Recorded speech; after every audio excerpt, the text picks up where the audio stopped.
Hey guys, it's Libby, and today I want to have a bit of a chat about my end of year reading plans. There's some readathons coming up later this month, so I have TBRs for those, and while I was making them I just sort of established my end of year TBR, so I'll talk about that too. So the whole month of October is Victober, a readathon for Victorian literature. I already made a TBR for that, but the books I'm reading for that briefly are Jane Eyre, Desperate Remedies, Arms and the Man, and Our Mutual Friend. And then August 20th is going to be a cozy reading night hosted by Lauren from Lauren and the Books. That's a 3-hour sort of like micro readathon. I've participated in 2 of these before and they're very enjoyable. And then the day after is Dewey's 24-hour readathon. I've done several Deweys before, but this one is gonna be a bit different. So when I was living on the East Coast, my readathon was 8 a.m. Saturday to 8 a.m. Sunday. Now that I'm living on Central European time, the readathon is gonna be 2 p.m. to 2 p.m. That feels weird because like when I was on the East Coast time zone, it was pretty perfect because I would basically just like start reading in the morning and then go as long as I could. Now the readathon is distinctly taking place on 2 different days, so I'm not totally sure what I'm gonna do. If you live in a European or an African time zone, or if you've ever had to like drastically change your Dewey's time zones, let me know if you have any advice. And then the day after Dewey's, we launch into a week-long autumn readathon hosted by Mercedes from Mercy's I can never say her channel name, Mercy's Bookish Musings. So I've got my Victober TBR and I've got my autumn readathon TBR, which I will share with you momentarily. So for the other 2 readathons, Cozy Reading Night and Dewey's, I'm just going to read books from those 2 TBRs. So the challenges for Mercedes readathon. The first one is read a gothic or spooky book. I'm actually in the middle of one right now. It kind of got set to the side while I was having my Shakespeare binge last month, and now it's kind of getting set to the side now for Victober. So I'm glad I have a reason. You don't need a reason. I'm glad I'm being forced to finish this book, and that is Untold by Rees Brennan. This is the 2nd book in the Lindburn legacy. I have about 100 pages left, so if for some reason I finish this before that readathon, there is a 3rd book, and that is Unmade, and so that's what I'll be reading. I would like to get through both of these by the end of October. The second challenge is read a nonfiction book that feels autumnal. For me, that is The Infernal World of Branwell Bronte by Daphne du Maurier. This is a biography of the brother of Charlotte, Anne, and Emily Bronte.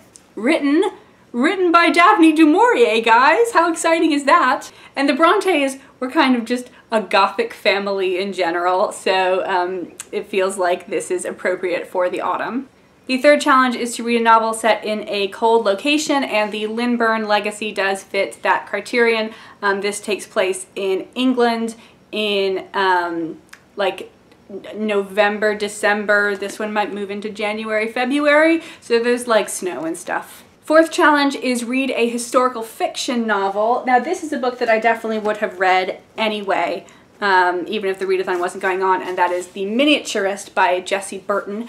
This is set in Amsterdam in the 17th century, the golden age of the Dutch and tulip fever and whatnot. And now that I am living in Amsterdam, I am an Amsterdammer, I definitely want to read a book set in Amsterdam. And then moving on to the like sort of bonus challenges, number 5 is read a short story collection, and for this I want to reread Kissing the Witch by Emma Donoghue, which I'm pretty sure I have it. I did a cursory look through all my book boxes because I haven't put them on shelves yet, and I couldn't find it, but it's a small book and I'm pretty sure it's buried in there somewhere, and I'll find it. I think I read this for Dewey's 24-hour readathon like a year or 2 ago.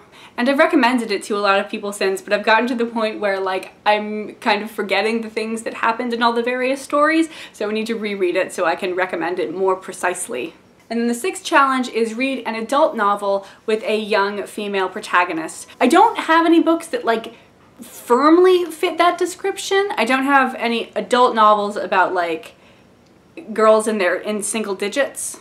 The main character of the Miniaturist is, I think, 18, so she's fairly young. And a lot of the characters in Kissing the Witch are teenagers. Hashtag that moment when you realize that all the women in fairy tales are like 14 years old.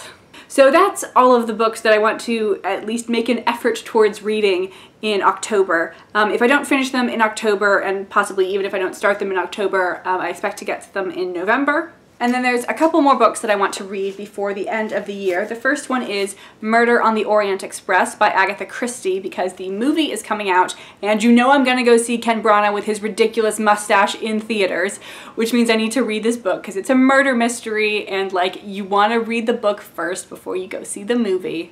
Normally I'm not a stickler for that, but in this case I am, although I am a hypocrite because I have already seen, there was like a 1970s TV movie of Murder on the Orient Express starring like Peter Sellers or something. I saw it a long time ago. And the thing about Murder on the Orient Express, the reason it's so famous, is that there's the reveal of the identity of the murderer, but there's also another twist. And I remember what the other twist is, but I don't remember the identity of the murderer. So I will get to experience this afresh. And then of course, if you watch to the end of my September wrap up, first off, congratulations. Second off, you'll know that I am almost done with reading the complete works of William Shakespeare. So I want to finish those off by the end of the year, which means I have to read 3 of his poems. I've already read Venus and Adonis, so I have to read The Rape of Lucrece, The Phoenix and the Turtle, and The Lover's Complaint. Then I have a couple more plays to go. They are Cymbeline, Henry VIII, King John, and Troilus Cressida, which I'm pretty sure I own, but I can't find. Hopefully it's just secretly tucked in one of my book boxes somewhere and I haven't lost it, because I've already lost my Yale edition of Othello, and now I'm just being careless. And then there's 2 plays which were not part of the Yale Shakespeare, and that's Two Noble Kinsmen and Edward III. So that's what I'll be reading. That's not that much for like November and December. So if I finish all of these, I will have like way overshot my Goodreads goal, which was 70 books this year.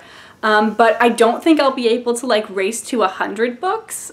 If I thought I could get to 100 books read this year, then I would.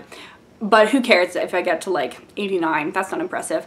So if I finish all of those, I think I will settle into like a really gigantic book for the end of the year.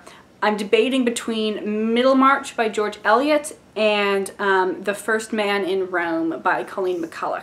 So if you guys have any thoughts on that, let me know. Also, has like anybody ever read The First Man in Rome? I haven't heard anyone talk about it. Okay, gonna wrap it up there. Thanks for having a chat with me. I wish you best of luck with all of your fall and winter reading plans, and I will see you later.